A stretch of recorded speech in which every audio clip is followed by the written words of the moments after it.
오늘 원로 목사님, 사모님 결혼 60주년 기념일을 맞이하셔서 윤석창 장로님께서 교회 카카오톡방에 글을 남기셨는데 그 일부분을 제가 좀 인용합니다.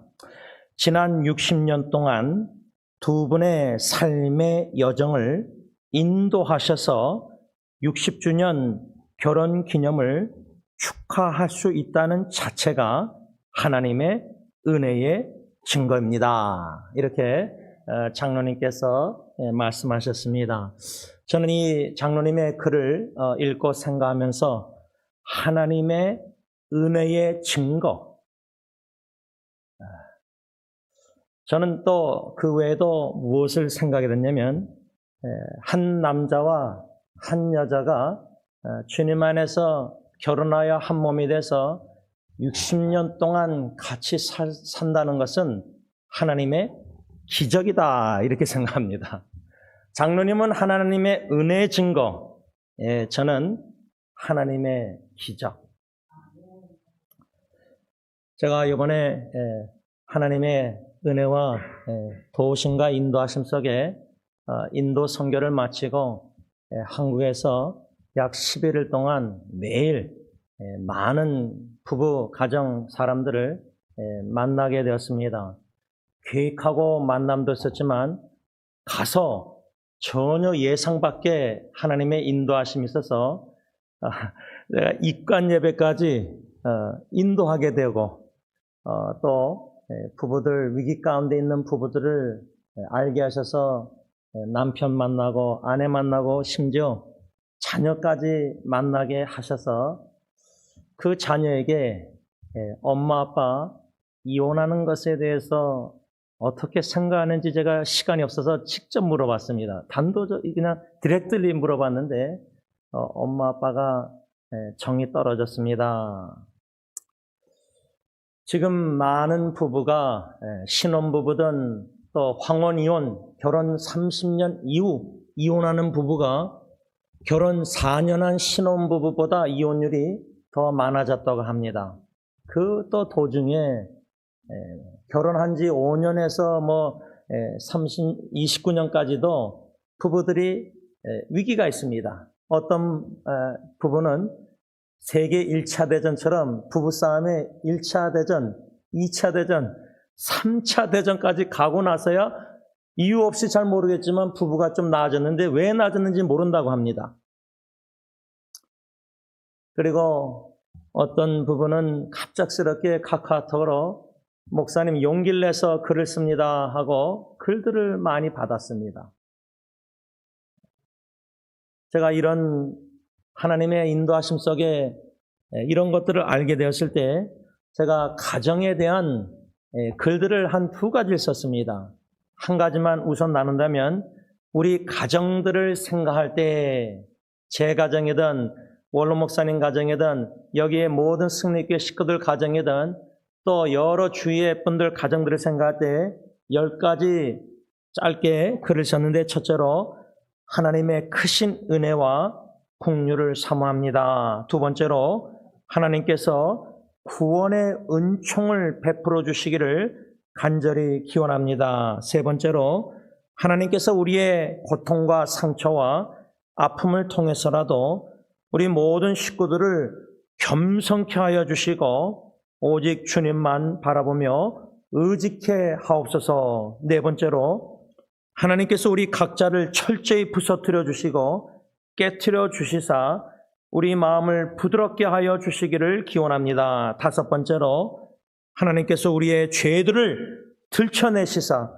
우리의 죄를 깨달아 알아 인정하며 고백하며 예수 십자가의 보혈을 의지하여 용서를 구하게 하여 주시기를 원합니다. 여섯 번째로 하나님께서 우리에게 사죄의 확신을 갖게 하여 주시고 용서함을 받았다는 크신 은혜와 사랑으로 말미암아 하나님께서 우리를 용서하신 것처럼 우리도 서로 용서할 수 있게 하여 주시옵소서. 일곱 번째로 하나님께서 우리 자녀들을 보호해 주시고 지켜주시기를 원합니다. 특별히 하나님께서 상처 입은 우리 자녀들의 마음을 어루만져 주셔서 치유해 주시기를 간절히 원합니다. 8번째로 하나님께서 가정의 위기를 돌이켜 하나님의 크신 구원의 사랑을 깊고 넓게 많이 크게 경험할 수 있도록 은혜를 베풀어 주시기를 간절히 기원합니다. 9번째로 우리 가정의 주님이신 하나님께서 우리 가정을 다스려 주시고 통치하여 주시사 모든 악한 세력과 사탄으로부터 보호해 주시고 지켜주시기를 기원합니다. 마지막 10번째, 성령 하나님께서 하나님의 신적 사랑의 열매를 더욱더 맺어주시고 우리를 하나님의 사랑의 통로로 사용해 주시사 온 가정 식구가 주님의 사랑으로 서로 사랑할 수 있게 하여 주시옵소서. 그리할 때 가정천국을 이룰 수 있는데, 가정을 바라볼 때에 서로 주님의 사랑으로 사랑해서 주시는 하나님의 신적 기쁨과 평안을 맛봐야 되는데, 가정의 이러한 기쁨보다 깊은 슬픔과 평안보다 너무나 괴로움과 슬픈 상처 속에서 더 이상 용서할 수 없고 자녀들이 성장하면 이혼하겠다고 결심한 사람들이 있습니다. 여러분, 여러분들의 가정은 어떠하십니까? 작년 2023년 5월에 역대하 20장 말씀 중심으로 기도와 찬양의 기적을 경험하는 가정이란 제목 아래 하나님의 말씀을 받았었습니다. 그 역대하 20장에는 유다 왕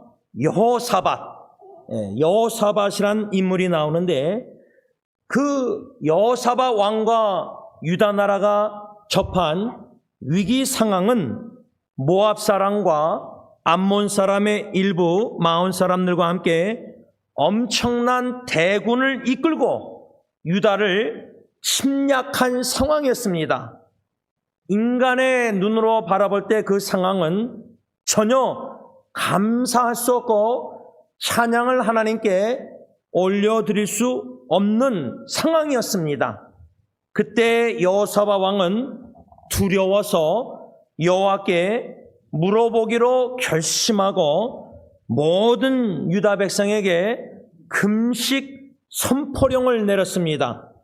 그래서 모든 유다 백성들이 여호사밧 왕과 함께 여호와께 도움을 구하려고 전국 각처에서 예루살렘에 모여들었습니다. 결국 여호사밧 왕과 유다와 예루살렘 백성들은 하나님께 도움을 청하는 간구 기도를 드렸는데, 참 흥미로운 것은 유다 왕 여호사밧이 찬양대를 조직했다는 겁니다. 이해가 되십니까? 그 찬양대가 조직되어서 하나님께 찬양을 드렸을 때 찬양의 기적이 일어났는데, 하나님께서는 유다로 하여금 엄청난 적군 대군을 물리치고 유다 나라에 승리를 주셨다는 사실입니다. 이 승리의 찬양의 기적을 묵상하면서 4가지 교훈을 받았었습니다. 첫 번째로, 우리가 갑자기 엄청난 어려운 위기를 접할 때에 다니엘처럼 하나님 앞에서 우리 자신을 낮추려고 결심하고, 다니엘 10장 12절 현대의 성경, 여호사밧 왕처럼 하나님께 물어보기로 결심하며, 역대하 20장 3절 현대의 성경, 하나님께 기도해야 합니다. 특히 우리 가정에 큰 위기를 접했을 때 모든 식구가 하나님께 기도해야 한다라는 교훈을 우리가 받았습니다. 두 번째 우리가 받은 교훈은, 엄청난 어려운 위기를 접했을 때 먼저 우리 자신에게는 그 엄청난 어려운 일을 해결할 힘과 능력이 없다는 것을 깨닫고 인정해야 합니다. 동시에 우리가 깨닫고 인정해야 하는 것은 오직 하늘에 계신 하나님만이 그 위기, 그 엄청난 어려운 일을 해결할 힘과 능력이 있다는 것을 믿어야 합니다.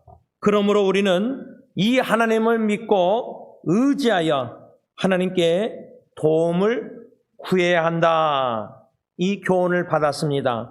세 번째 우리가 받은 교훈은 엄청난 어려운 위기를 우리가 접했을 때 하나님 앞에 잠잠히 머물러 있으면서 과거에 하나님께서 우리에게 베풀어 주신 은혜를 기억하고 묵상해야 한다. 마지막 네 번째 우리가 얻은 교훈은 아무리 사탄과 그의 세력이 우리 각 가정을 공격한다 할지라도 우리는 두려워하거나 낙심하지 말아야 한다는 것입니다. 그 이유는 이 영적 전쟁은 우리의 전쟁이 아니라 하나님의 전쟁이기 때문입니다. 우리는 엄청난 어려운 일, 위기를 당면할지라도 하나님과 하나님의 종을 통해서 주시는 말씀을 신뢰함으로 구원의 확신과 승리의 확신을 가지고 하나님께 감사하며 하나님의 사랑은 영원하다고 찬양해야 합니다. 그리야 할 때 하나님께서는 악올 골짜기, 즉 괴로움의 골짜기를 축복의 골짜기, 찬송의 골짜기로 변화시켜 주실 것입니다. 여러분, 이 네 가지 승리의 기적을 통해서 우리가 작년 5월 달에 이미 교훈을 받았는데 제가 이 교훈을 다시금 묵상하면서 이번에 인터넷 사역을 통해서 가정에 큰 위기를 접한 그 형제 자매들을 생각할 때 이 첫 번째 교훈, 다니엘처럼 하나님 앞에서 특히 남편, 가정인 남편을 겸손히 낮추고 계시는구나. 가정의 위기를 통해서 한 형제는 엄청나게 몸무게가 빠졌습니다. 허리가 28밖에 안 된다고 합니다. 여호사와 왕처럼 하나님께 간구하기로, 기도하기로 결심할 수밖에 없습니다. 두 번째 교훈을 적용해 볼 때 가정의 큰 위기를 접하면요, 인간의 힘으로 남편, 아내 다 자녀들 노력하겠지만 아무리 노력해도 그 위기가 해결점이 안 보이고 너무 어둡고 그래야 할 때 나에게는 이 가정의 문제 위기를 해결할 능력이 없다는 무능력함을 철저히 깨닫게 됩니다.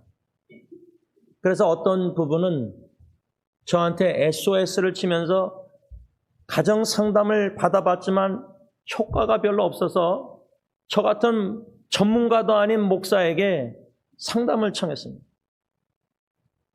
가정의 위기가 문제 해결 방법이 몇 가지가 있지만 마지막 단계는 제3자인 전문 가정 상담을 받는 겁니다. 더 이상 우리 부부, 남편, 아내가 해결할 수 없기 때문입니다. 외부의 도움이 필요합니다. 그런데 전문 상담가도 도움이 안 될 때는 오직 그 가정 부부 위기 문제는 주님밖에 없습니다. 해결. 세 번째 교훈은 하나님 앞에 잠잠히 머물러, 여러분 잠잠할 수가 없습니다. 과거에 하나님께서 우리에게 베푸신 은혜를 회상해야 된다, 기억해야 된다. 그런데 현재의 부부 위기가, 상처가 너무 깊으면요, 과거의 은혜가 생각 안 나고요, 과거에 내 남편, 아내가 나에게 상처 입힌 미해결 문제가 다 들춰집니다. 그래서 어느 부인은 과거에 행복했습니다. 그런데 부부 위기를 통해서 과거에 상처 입은 것들이 다 드러납니다. 근데 그게 큰 위기지만 큰 기회가 부부관계에 해결되지 않아서 부부 싸울 때마다 과거에 당신이 나에게 이렇게 상처 입힌 게 아직 기억에 너무 생생한 어르신들 보면은 다 해결이 안 되고 그냥 유월절처럼 지나갔기 때문입니다. 제가 결혼할 때에 읽은 책 중에 너무나 잊지 못하는 하나가 있었는데 그 원리가 과거로부터 자유를 누리는 겁니다. 그러기 위해서는 부부 다투고 살 때 그나그나 해가 지기 전에 서로 용서를 구하고 용서하고 화해하고, 근데 그 실천을 하려고 노력했는데 그게 몇 개월도 안 간 것 같아요. 또 애가 태어나니까 더 힘들어지고, 그래서 부부관계 갈등 상처 아픔이 마치 장판 아래에 모든 베큐um할 때 쓰레기를 그냥 쓰레기에 이렇게 집어넣듯이 각 남편 아내 마음에는 과거의 상처들이 너무 많습니다. 해결되지 않은 상처, 용서하지 않고 용서를 구하지 않고, 그것이 부부의 위기 때 현재에 다 들춰지니까 과거의 하나님의 은혜를 도저히 기억나지도 않습니다. 상처들만, 과거에 그것만 기억납니다. 그런 부부의 모습을 볼 때 이거는 하나님의 기적 개입 역사 없이는 이건 해결할 방법이 없습니다. 네 번째 교훈은 사탄과 그의 세력이 우리 가정을 공격한다 할지라도, 그런데 이게 영적 전쟁인지 모릅니다. 부부싸움 갈등, 어느 한 형제는 제가 인터넷 사역으로 알게 됐는데, 이번에도 또 만나자 그래서 만났는데 아들 둘하고 카카오톡 메시지를 다 보여주고 자기 아내가 아들을 때려서 멍들고 뭐 학대하고 이런 것까지 다 얘기합니다. 이혼 이미 과정에 들어가서 변호사 샀는데 아마 이번 9월 달에 이제 이혼이 다 된다고 합니다. 그럼 두 아들은 엄마가 돌보는데 그 엄마가 아이를 학대한다고 합니다. 언어로 학대하고 몸으로 학대하고, 아이들이 마저 가스라이팅이라 해서 뭔가 조절하고, 아이들도 아빠 앞에서 아빠에 대해서 엄마가 나쁜 얘기만 하니까 아빠를 못 믿고 엉망입니다. 그 형제에게 제가 시간이 없어서 기도하고 해주려니까, 우리 기도하고 해줍시다 하니까 두 손을 제게 내밉니다. 저는 예상 못했어요. 두 손을 내밀었어요. 그래서 제가 손을 잡고 기도했습니다.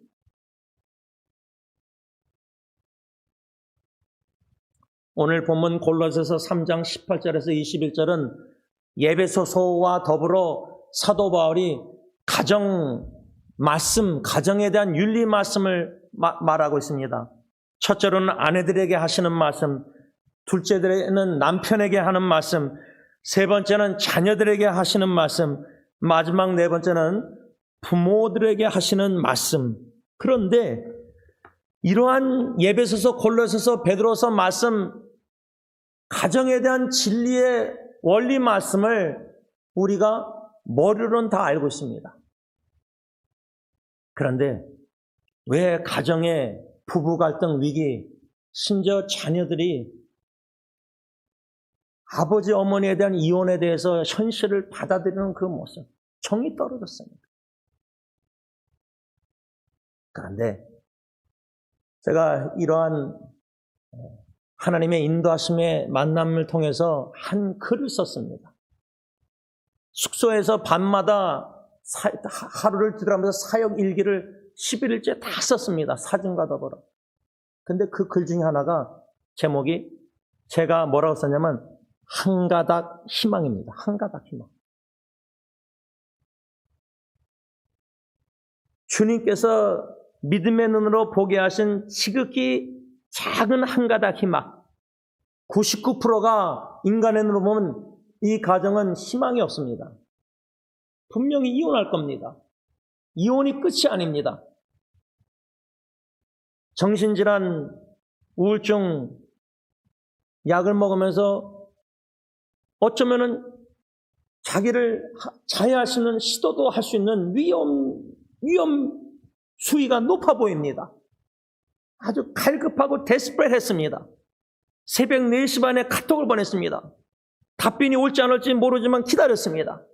만났습니다. 이런 모든 일 가운데 한 가닥 희망 보여주신 한 가닥 희망은 하나님께서 그 부부를 사랑하셔서 역사하고 일하고 계심을 엿보게 되었습니다.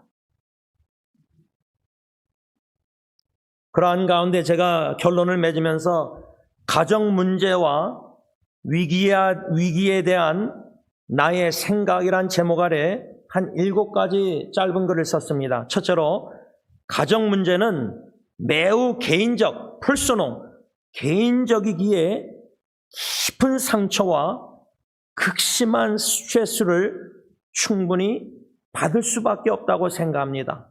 두 번째, 가정 문제는 우리 인간의 한계를 뼈저리게 느끼게 만든다고 생각합니다. 셋째로, 가정 문제는 하나님의 도우심이 없으면 충분히 절망적일 수 있다고 생각합니다. 넷째, 가정의 위기를 하나님께서 주시는 기회로 생각하고 믿음으로 인내하며 견디면서 하나님만 의지하고 하나님께 간구할 수 있어야 한다고 생각합니다. 다섯 번째, 그 기회란 하나님께서는 가정의 위기로 부부를 변화시키고 부모님을 변화시키고 자녀를 변화시키신다고 생각합니다. 여섯 번째로, 그 변화의 핵심 중 하나는 자아가 깨지고 부서지는 가운데 전적으로 하나님만 믿고 의지하게 만드시사 결국에 가서는 이 모든 문제를 합력해서 선을 이루시는 하나님의 선하심을 맛보는 것이라 생각합니다. 일곱 번째, 마지막, 하나님을 더욱더 신뢰함으로 너희는 가만히 있어 내가 하나님됨을 아는 큰 은혜와 축복을 받습니다. 시편 46편 10절. 이 은혜와 축복이 모든 가정들에게 있기를 간절히 기원합니다. 기도하겠습니다. 우리 가정의 주인이 되시는 주님, 우리 마음, 우리 모두를 통치하시고 다스려 주시고 지배하여 주시고 컨트롤해 주시옵기만을 간절히 원합니다.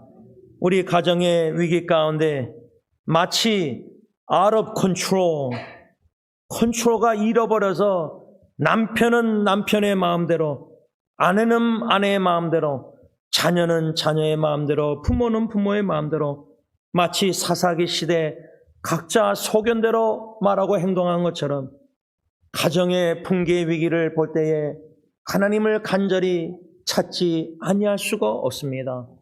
무릎을 꿇게 하시고 통곡하게 하시고 마음의 모든 울분과 상처와 쓰라림을 아빠 아버지께 다 토해내게 하시고 하나님을 간절히 찾는 남편과 아내, 부모와 자녀, 그러므로 하나님께서 주시는 위기 가운데 들려주시는 큰 약속의 말씀 음성을 듣게 하심으로 말미암아 한 가닥 희망을 갖고 그 말씀을 믿고 의자에 붙잡고 아빠 아버지께 간절히 함께 기도할 때에 하나님의 약속의 말씀의 성취를 보게 하시고 하나님의 임재를 경험하게 하시고 하나님 앞에 나와 그 은혜와 사랑의 구원의 은총을 감사 찬양 경배 올리는 예수만 믿고 섬기는 모든 가정들이 다 되게 하여 주셨기만을 예수님의 이름으로 간절히 기도를 올리옵나이다.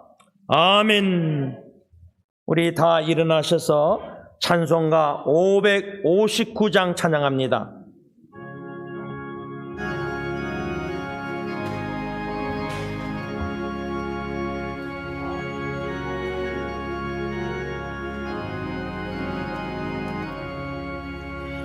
사천의 봄바람 불어있고 하나님 아버지 모셨으니 믿음의 반석도 든든하다. 우리 집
수고하여 다 같이 일하는 온 식구가 한상에 둘러서 먹고 마셔 여기가 우리의 나거리라. 오너라 임마누엘 예수만 섬기는 우리 집. 오너라 임마누엘 복되고 즐거운 하루하루. 이제는 우리의 모든 죄악을 친히 짊어지시고 십자가에 못 박혀 죽으신 우리 주 예수 그리스도의 그 은혜와 독생자 예수 그리스도를 조금도 아끼지 아니하시고 이 땅에 저주의 남에 죽게 하심으로 우리를 살려주시고 우리에게 영원한 생명을 주신 아빠 아버지의 그 크신 사랑하심과 성령 하나님의 감동, 감화, 교통, 인도하심이 예수님만을 섬기는 복된 가정이 되어 지경을 넓혀 전 세계를 향하여 예수님의 복음의 향기를 드러내기를 간절히 원하는 모든 가정들과 교회 위에 이제부터 영원토록 함께 있을지어다. 아멘.